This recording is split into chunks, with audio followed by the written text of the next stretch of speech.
Now, Mahama has been engaging the media, and just read a couple of headlines here. We have, I'm committed to improving free SHS. It's one of the things he said in his media engagement. Just quickly comment on his engagement as, ahead of the polls. Very interesting perspectives. I watched the whole he gave.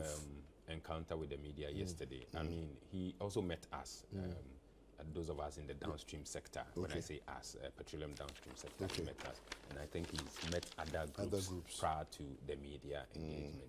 And I think it is in the right place, because it affords him the opportunity of hearing firsthand people's thoughts. Yes, on the minds of people.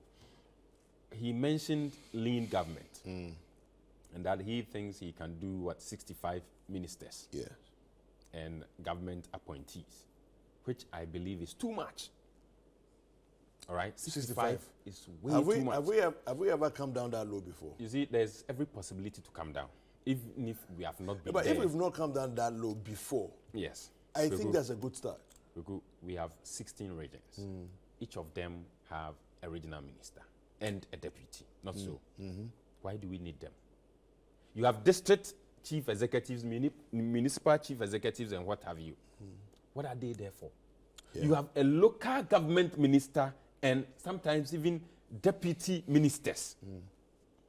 If you like, they are deputies. What are they doing? You have minister for chieftaincy and religious affairs. For what? Can't you make that with tourism? No, it doesn't. I'm just saying. There are other avenues by which we can merge some of these ministries. Yeah. Roads and transport. Really, why can't we merge them? You have communication and information. Why can't we merge them? What stops us from doing that? You have a minister of state at the presidency for finance. You have minister of finance. Jobs for the boys. I mean, what is going on? Okay, you have minister for sanitation, and then you also have minister for environment. We had minister of national security no, at the presidency or something like that. Yes. And then a minister for interior. So you have all these ministers, and I ask myself, it's not possible to merge these ones, make it quite a bit leaner. No, 65 is still on the higher side. Now he talked about the National Cathedral. Yeah. That he's going to do forensic audit, better yet, value for money audit, which I think is in the right order, because some of us have spoken against it at this material time that we are battling with virtually everything. Why do we have to sink in excess of 300 and over million of the taxpayers' money? Then he talked about education, which is the free senior high school, that he's going to improve it. Those of us who are at that field, we are very much, apprehensive when it comes to free senior high school. What we are saying is that, yes, it needs improvement, it needs to be done now. All right, okay. The food situation at that end needs to be resolved with the speed of light. Thank you. Kabute. Yeah, I wasn't done with the corruption bit. There's a corruption bit. Can go on for the next one. I think it was a very good exercise. One can liken this one to an interview session. He touched on all sectors of the economy, and the media did justice to the submission with their questions. I think the media this time round impressed me very well. I mean, in terms of the questions. Yes.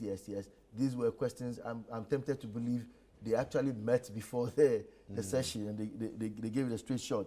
The issues were, I mean, it's a good democratic practice for us to have these persons to come and speak to us, and then we listen to them, and then our front runners like the media will ask some of the questions that every time interactions with the people when they open in discussions and then phone-ins come in.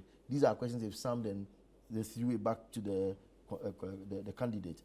I think that the issues for sector works were well presented, and to each sector you can pick him on and ask him questions as follow-ups goes on. I mean, but he provided an economic lifeline, which we had already spoken about, the night and dawn economy. So when he talks about the 24-hour economy, and he actually leveled it to even sports, to tell people how you can play football at night, and then some people can also utilize. Look, if you come to my area in Domi Kwabinya, I mean, there's somewhere around they call it the cemetery. The guys play football. Like 1 a.m.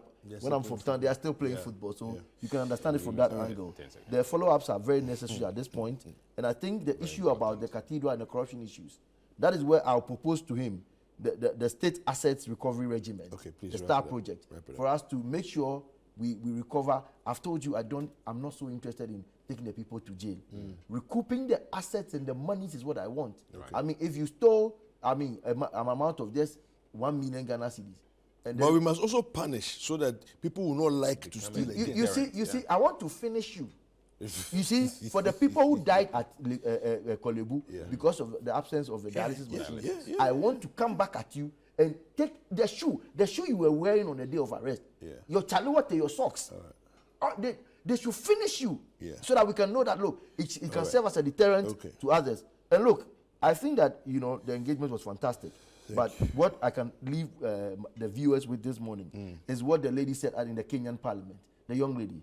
She said, we will die on our feet rather than live on our knees. Right. So we should all remember that, look, it is important to die on our feet than to live on our knees. We can't be begging the very people we give power to. Thank you very much, Kabese. Yes. He talked about Tor, revamping Tor, which I believe the players here are very excited.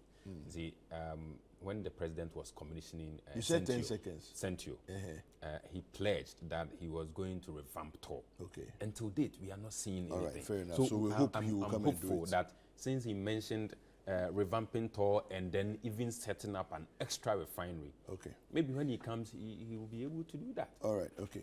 So thank you very much to my guest this morning, Paul Eric Ofori. He's the head of research at COPEC, and Jeffrey Kabete Okansi, Executive Director. But you didn't allow him to pray this morning.